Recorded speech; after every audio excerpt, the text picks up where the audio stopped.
Look at that smile. Here's something that Bill's really, really proud of, and I bet you there's a story behind it, because look at the size of this manufacturing facility. All I can see is your nose and up, Bill, so if you want to just come over here so I can see you. There we are. You can see how big this structure is with Bill beside it. What is this all about, Bill? Well, this is in the village of Laurier, yes, which is just west of Hawkesbury. Mm-hmm. Trains would do a reverse run for 7.5 miles or 15 kilometers and put their trains into what is known as the Ivaco rolling mill, which is a mini steel mill, works with mainly recycled materials, Mm-hmm. has an arc furnace, which is to just part of the same complex. Yes. And that's where all of the materials are put together such that they can actually produce a steel within 99.8% of what the customer requires. So when how does it, the raw material, how does it come in then? It all, at the time of 1998, which is what I'm modeling, most of it all, or I would say a good percentage of it, if not all, came by train. Yes. And then after they processed it, it left by train. It left by train. They're pretty honking big slabs of steel, I guess, or it could be rolled. They would produce steel billets. Yes. And they would also produce rolls of coil. Yes. Steel wire. Yeah. And some of it was quite thick. I mean, right. It was anywhere up to 1.25 inches thick. Mm-hmm. And it was actually sent to automobile manufacturers in Quebec primarily to make fasteners for automobiles. Now, the steel industry is very protective of how they do things, but I understand that you had, it's like a steel wall itself, tried to get photos of what's going on there. What happened? Well, that's interesting you asked, because on a Sunday afternoon I was out rail fanning, and I was by myself at the time. Yeah. So I couldn't get very close to the mills, which is where I needed to get close, because otherwise how do you model it? Yeah. So and there were no photos online, obviously. No, there were not. So I drove in one Sunday afternoon, and I got right up close to the plant, not on the actual, what I would consider the plant property itself, but very close to it. And I parked and I started taking photographs. Well, a gentleman pulled up in a pickup truck and he asked, "What are you doing here?" The standard I said, thing. "I'm just taking pictures because I have a model railroad and I just love this plant." And he said, "You're not supposed to be here. Would you please report over there?" And he pointed to a hut that was the security hut.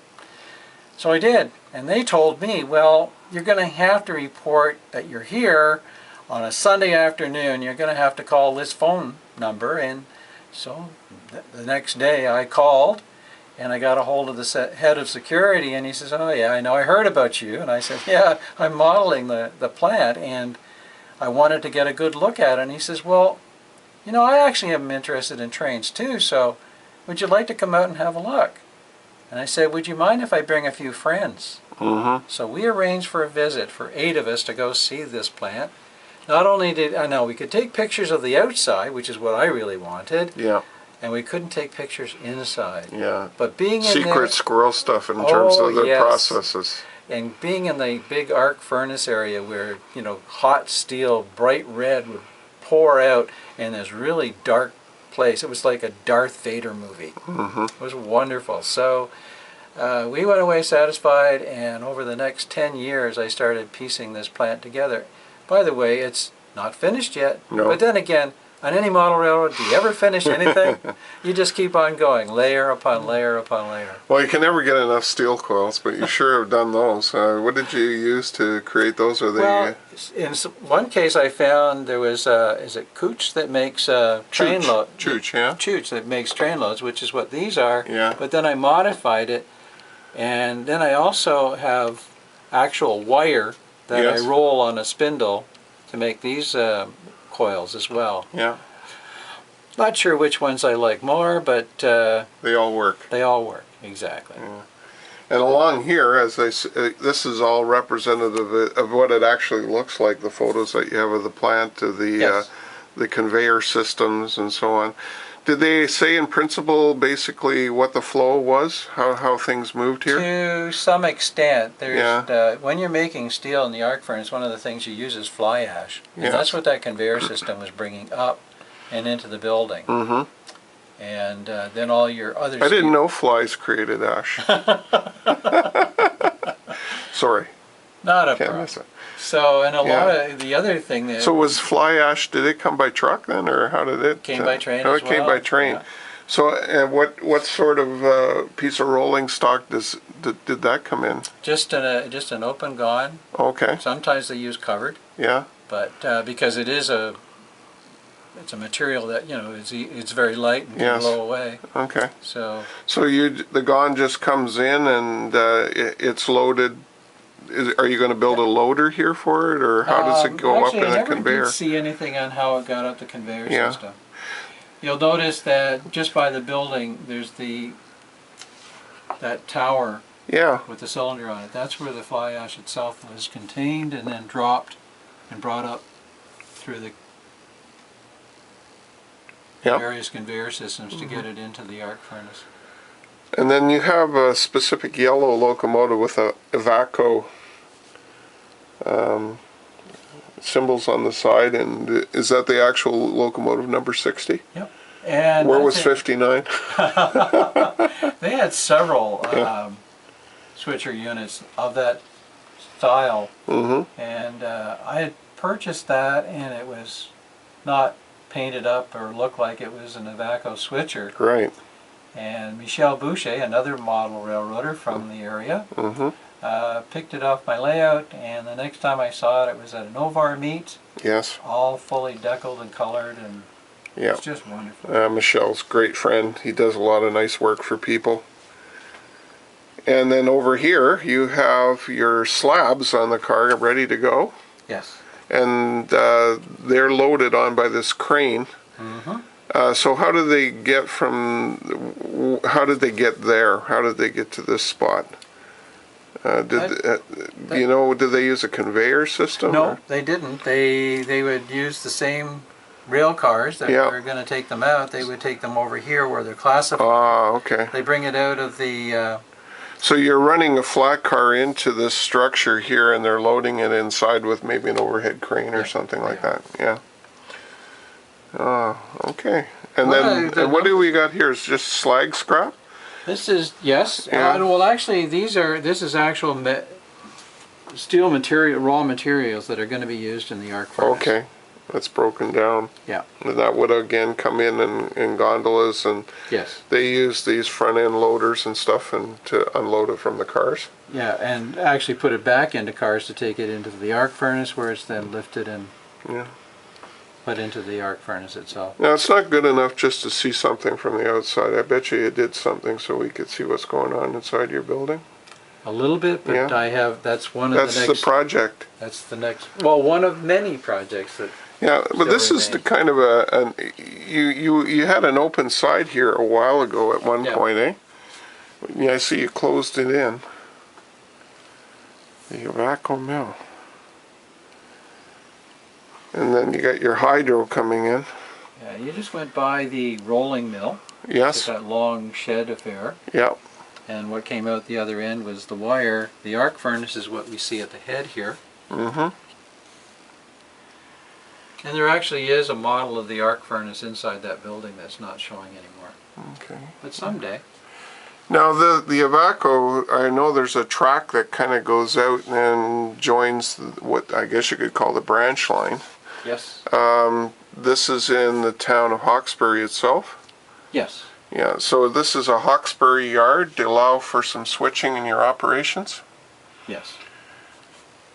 And there's a couple of buildings there. Are they representative of the Yeah, type? at the time of around just before we turned 2000, there's the IKO shingle plant, Yes. which is at the back with the orange roof, and the building in front is a plant that makes plastic containers.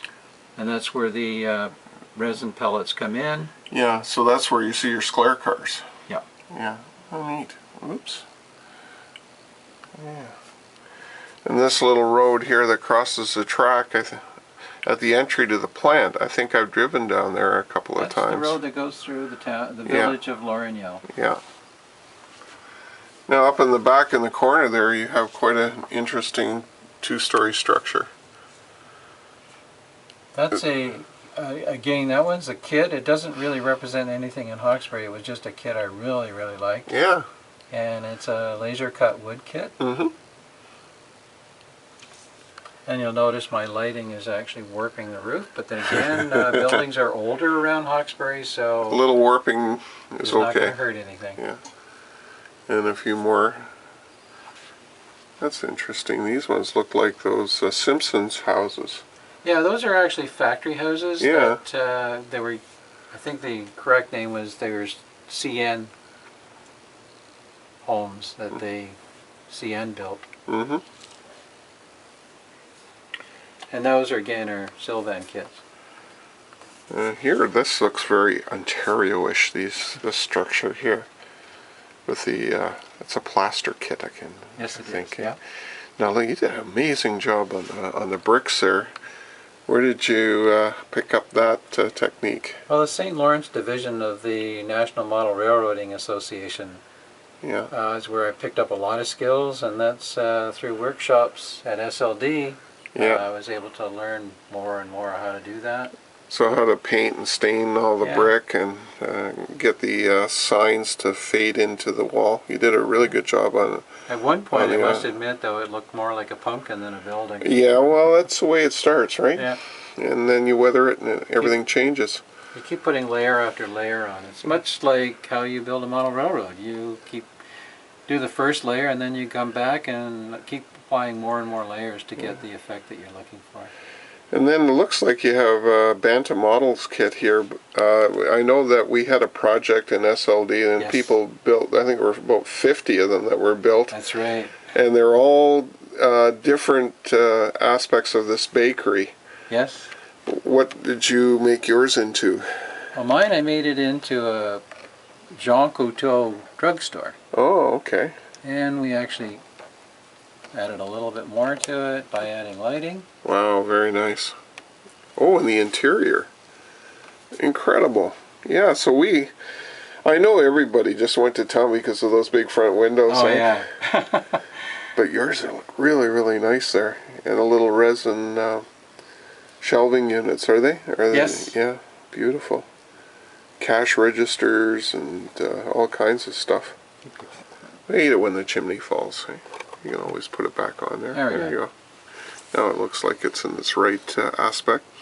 In the building, the LCBO, for those folks in the States that don't know, is our Liquor Control Board of Ontario.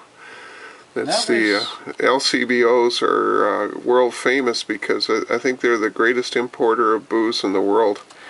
That's absolutely correct. Yeah. And I think every town has one Yeah. of a certain size. Otherwise, it's an agency of the LCBO.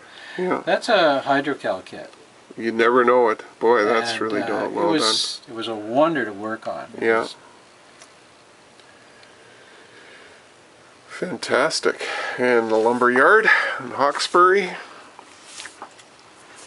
What do we got there? Let's have a look. Something fell over. Oh, look at this. A building in the making. I hate those earthquakes here.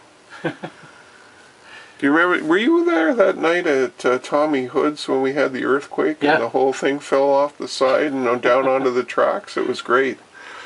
Yeah, that was something else. Right during an ops session, a real earthquake. And the Lumberyard is a kit? Yes, that was a very, we had, again, SLD said, bring in your cheapest kit and try to make it look more like a Craftsman kit. So this is a plastic kit? Plastic kit from Atlas that's less than $10. Yeah, and it's all in the painting and details. Yep. And on the end here, what do we got on the go here? There's a bunch of workers. Looks like they're doing some work with steel, creating a tripod of some sort. And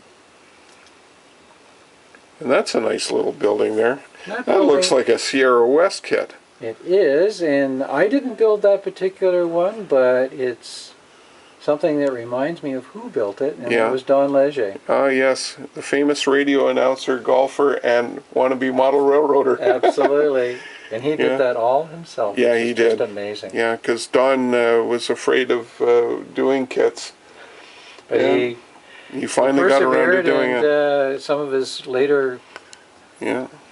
Well, he came over to my place, and we sat down and learned how to paint all the little doodads around the outside, and then he went away and worked on it himself. I think he surprised himself. I think Usually he did. what happens with model railroaders when they try something they don't think they can do. So there's a word out there, is if you think you can't do it, just give it a try. If it doesn't work, don't worry about it. Exactly. Just do it again, and then you'll get it the next time. And this is nice little structure back here. Unique coloring. Wow. That looks like a laser cut kit. It is. Both buildings are, and it's the latest work that I've been doing. Yeah. It looks great. This is my first attempt at building and putting it on the layout on a board that can be lifted out so that I can work on it Yes. on the workbench. Makes sense, doesn't it? It You can does. you can hit it and get at it from all angles. Absolutely. Finished product and then put it in. Wow. So there you go. This is the northeastern part of Ontario, Laurier Railroad. Yes. The Laurier Railroad. You'll have to send me the spelling of that. Oh, I'll look it up online. It's French for moose. Moose. Crossing. There you go. And I'd like to thank you very much, Bill, for having me over today. It's been a real pleasure. It's something I wanted to do for a long time, but for busy reasons, we've just never had a chance to come over and let people see what you've done with your railroad. Well, thank you very much for coming, Yeah. and I look forward to seeing the video myself. There you go.